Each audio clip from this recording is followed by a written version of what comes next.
Some motorcycles turn heads because they're fast, iconic, or flat-out beautiful. And then there are the ones that make people turn their heads for a very different reason. To laugh, to avoid, or to quietly ask, why would anyone buy that? Maybe it was clever advertising, maybe it was a misunderstood machine, or maybe it just looked cool on the showroom floor. But every bike in today's list proves one thing: expensive doesn't always mean good, and stylish doesn't always mean worth riding. In this video, we're counting down 10 motorcycles that only the clueless would buy. Bikes that were either born at the wrong time, aimed at the wrong riders, or simply never should have been built in the first place. And hey, don't be surprised if you almost bought one yourself. Ready to dive in? Number 10. Royal Enfield. Himalayan, the adventure bike that hates adventure. It looks like it's ready to scale mountains. Tall stance, rugged frame, even a name that screams expedition. But once you thumb the starter, the truth sets in. This thing struggles harder than a lawnmower on a muddy hill. The Himalayan packs a 411 cubic centimeter single-cylinder engine making just 24 horsepower. That's not a typo. That's less power than a 1980s riding mower. Twist the throttle, and instead of taking off, it vibrates like it's filing your dental work. Highway speeds, you'll hit 65 if you're lucky, and pray the whole thing doesn't shake itself apart before you reach the next gas station. And let's talk reliability. Reports of cracked welds, corroded frames, and electrical gremlins are common. That's bad news for a bike that promises to take you far from civilization, but might leave you stranded halfway to nowhere. Sure, it looks the part, and yes, it's cheap. But when you're stuck on the side of a dirt road, watching rust spread across your subframe, that bargain price doesn't feel like such a win. They called it the Himalayan, but honestly, it's more comfortable at a campground than a mountain pass. And if you plan on going anywhere rugged, pack a toolkit, or maybe a rescue flare. Number 9. Ducati 749. The Italian you regret dating. There's something about the Ducati name. Style, soul, speed. A Ducati should make your heart race before you even thumb the starter. But the 749, it's the one that shows up dressed like a star and then spends the whole night talking about itself. Billed as a more affordable version of the legendary 999, the 749 looked the part. But that's about where the magic ended. It was heavier, slower, and somehow managed to suck the excitement right out of a V-twin. Riding it felt more like waiting for it to wake up than actually going fast. And then came the maintenance. Oh boy. Regular valve adjustments cost a small fortune, and forget about finding cheap parts. Every rattle, every check engine light, every missed shift felt like a reminder that this wasn't a bargain. It was a bill in disguise. Collectors don't want it. Enthusiasts don't miss it. And even Ducati fans admit it's the black sheep of the red stable. It didn't have the 748's charm, nor the 999's pedigree. It just existed. If you're buying a Ducati for passion, for that visceral connection, skip the 749. Because this one doesn't sing. It sighs, loudly, and it wants your wallet while it does. Number 8. Big Dog K9, the chopper that should have stayed in the garage. At first glance, the Big Dog K9 looks like everything a chopper should be. Long, low, loud, and dripping with attitude. Park it at a gas station, and someone's bound to say, "Now that's a bike," but ride it for more than 20 minutes. And you'll be asking yourself, what kind of bad decisions brought you here? Underneath that stretched-out frame is a massive 117 cubic inch V-twin that shakes harder than a washing machine full of bricks. It sounds mean, sure, but it vibrates like it's trying to disassemble itself. Oil leaks? Not uncommon. Smooth ride? Not in this lifetime. And comfort? Forget it. The seat feels like a folded-up towel. The forward controls stretch your legs to the point of cramping, and the ape hanger bars punish your shoulders with every mile. Steering that huge 300mm rear tire with its long front rake feels like driving a dump truck with a broken steering box. New. This thing cost over $30,000. Today, try listing one online and watch the silence roll in. If you want a chopper, build one. But if you buy a mass-produced ego machine like the K9, don't be surprised when your chiropractor knows you by name and your bank account forgets who you are. Number 7. Honda NM4. The scooter Batman wouldn't even steal. You've probably seen it before and thought, is that a motorcycle or a prop from a sci-fi movie? That's the Honda NM4. Part anime fever dream, part marketing experiment, and 100% what happens when designers get too much caffeine and not enough feedback.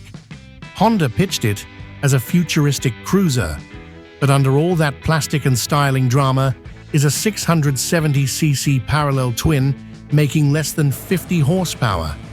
And instead of gears, you get a CVT-style dual-clutch transmission that sucks every ounce of connection out of the ride. Twist the throttle and, well, eventually it'll get around to moving. It looks aggressive, it looks expensive, and it was originally priced around $11,000.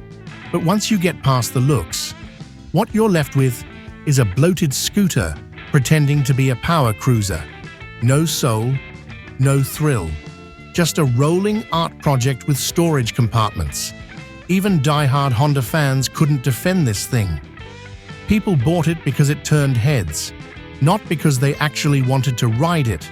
So unless you collect weird, short-lived oddballs, skip the NM4. Because for all its futuristic flair, it delivers a riding experience that feels flat, slow, and oddly embarrassed to be on two wheels. Number 6. Yamaha R3. The baby racer that isn't fooling anyone. It's got the looks. Sharp fairings, aggressive stance, and that R badge on the side that whispers, race machine. But don't be fooled, because the Yamaha R3 is about as fierce as a golden retriever in a thunderstorm. With a 321 cubic centimeter parallel twin engine putting out just over 40 horsepower, the R3 is built for one thing: learning. And in that role, it shines. It's lightweight, forgiving, and easy to handle.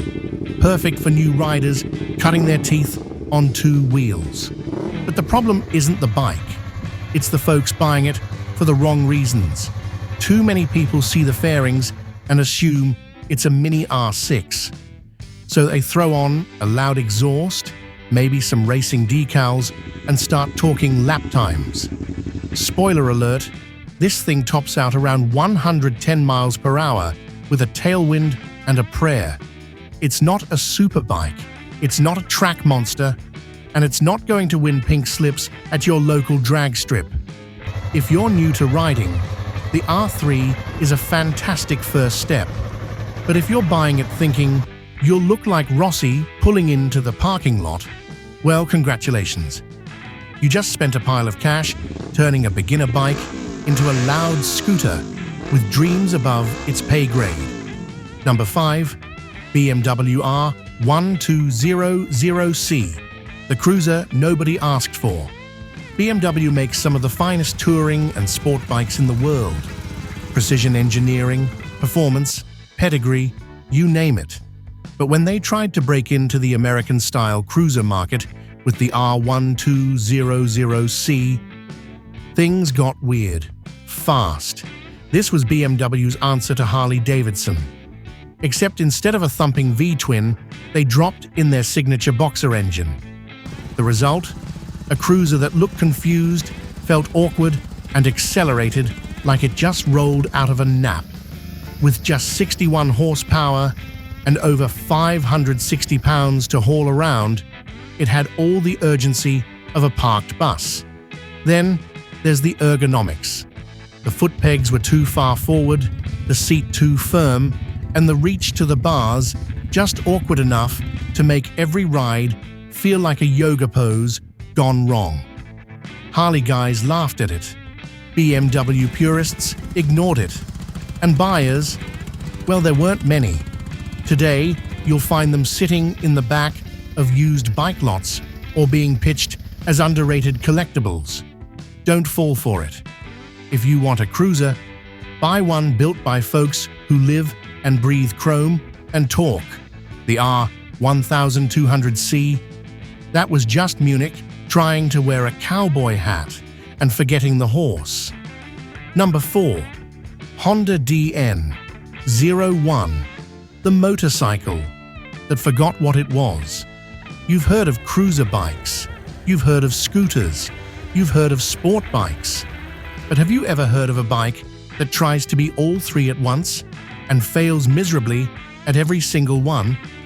Meet the Honda DN01, a machine that looked like it came out of a video game cutscene and rode like a confused lawn tractor.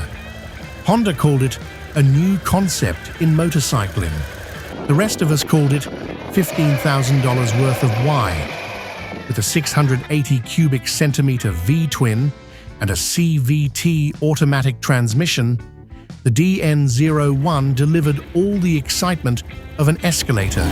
Twist the throttle and nothing happens, at least not right away. The power delivery is flat, the response is dull, and the ride, well, calling it uninspired would be generous. And then there's the styling. Futuristic? Maybe. Functional? Not really. It's the kind of bike that makes people stop and stare, but not because they want one. They're just trying to figure out what they're looking at. Honda took bold risks with the DN01, but bold doesn't always mean better. And in this case, it meant building a bike that nobody quite understood, and even fewer wanted to ride. Number 3. Kawasaki Ninja 650, the sport bike that isn't. It says Ninja right on the fairings. It's got sharp lines, bold paint, and that unmistakable supersport silhouette. But don't let the looks fool you, because the Kawasaki Ninja 650 is more grocery run than grid position. Underneath that aggressive shell is a mild-mannered 649 cubic centimeter parallel twin that makes about 67 horsepower. It's smooth, it's reliable, and it's great for daily commuting or weekend cruising. But a track weapon? Not even close.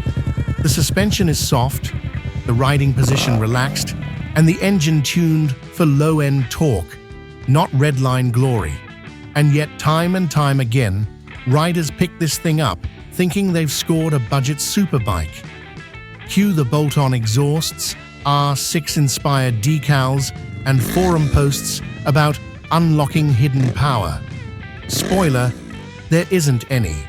You can dress it up all you want, but it's never going to run with the real supersports. That's not a knock on the bike. It does what it was built to do.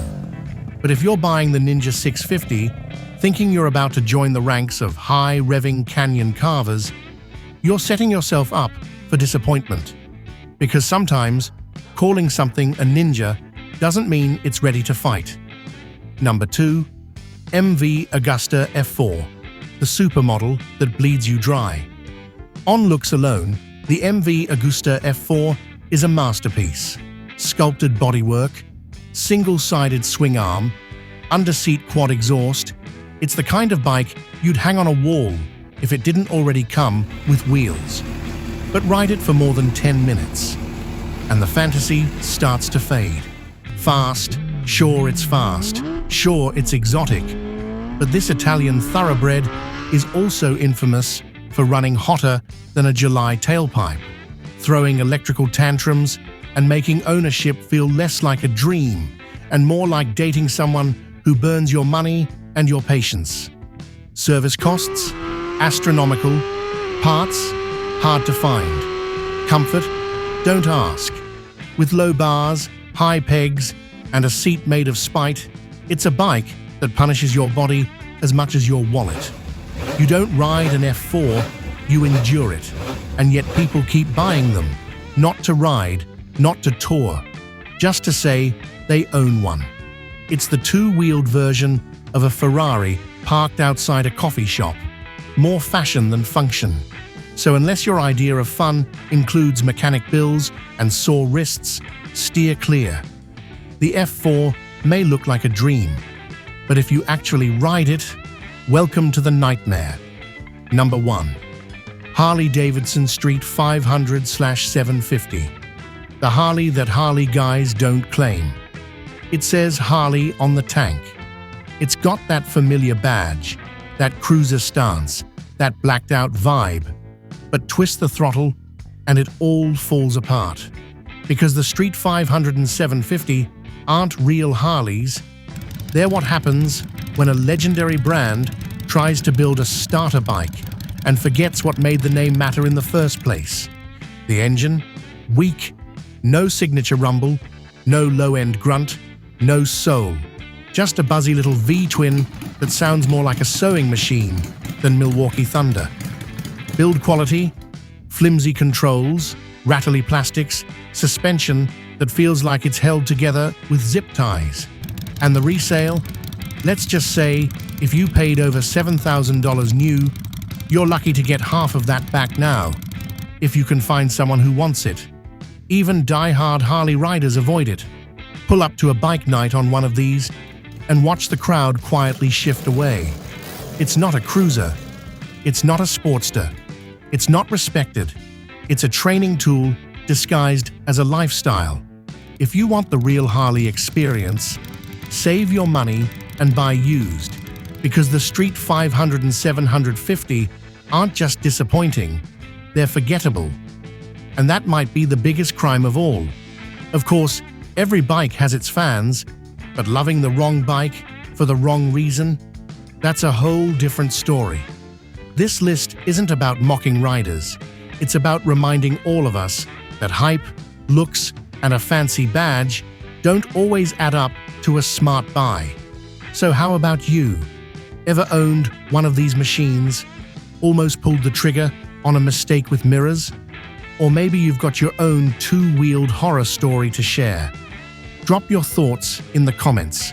We want to hear your wins, your regrets, and those "what was I thinking" moments that only bikers truly understand. And if you got a laugh, learned something, or just enjoyed the ride, go ahead and hit like, subscribe, and ring that bell. Because here, we don't just talk about motorcycles. We break them down with heart, humor, and a little hard-earned wisdom. Ride smart, stay sharp, and we'll see you on the next one.